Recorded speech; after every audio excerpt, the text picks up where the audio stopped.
ప్రతిఘటన టీవీకి స్వాగతం. క్షణక్షణం మీకోసం. సీఎం చంద్రబాబు నాయుడు అధ్యక్షతన సచివాలయంలో ఇవాళ మంత్రివర్గం భేటీ కానుంది. మధ్యాహ్నం 2:30 సమయంలో ఈ భేటీ ప్రారంభమవుతుంది. మంత్రివర్గ భేటీలో కొన్ని కీలక నిర్ణయాలు తీసుకునే అవకాశం ఉంది. ఇటీవలే చంద్రబాబు అధ్యక్షతన మంత్రివర్గ సమావేశం జరిగిన విషయం తెలిసిందే. ఈ సమావేశంలో పలు కీలక నిర్ణయాలను తీసుకున్నారు. తాజాగా స్వల్ప వ్యవధిలోనే మరోసారి మంత్రివర్గ భేటీ జరగనుండడంతో ఏ అంశాలపై ఈ భేటీలో చర్చిస్తారనే అంశం ఆసక్తికరంగా మారింది.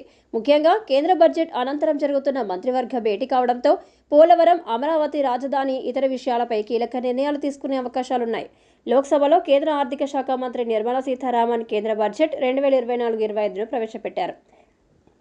ఈ బడ్జెట్లో ఏపీకి పలు రంగాలకు కేటాయింపులు దక్కాయి. ముఖ్యంగా అమరావతి రాజధాని అభివృద్ధికి ఈ ఆర్థిక సంవత్సరానికి 15,000 కోట్ల ఆర్థిక సాయం ఇవ్వనున్నట్లు బడ్జెట్లో నిర్మలా సీతారామన్ ప్రకటించారు. అదేవిధంగా పోలవరం ప్రాజెక్టు పూర్తి చేయడానికి సంపూర్ణ సహకారం అందిస్తామని అన్నారు.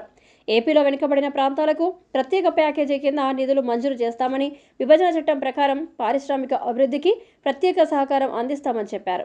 ఇవే కాక పలు రంగాలకు సంబంధించి ఏపీకి కేంద్ర బడ్జెట్లో నిధులు మంజూరు కానున్నాయి.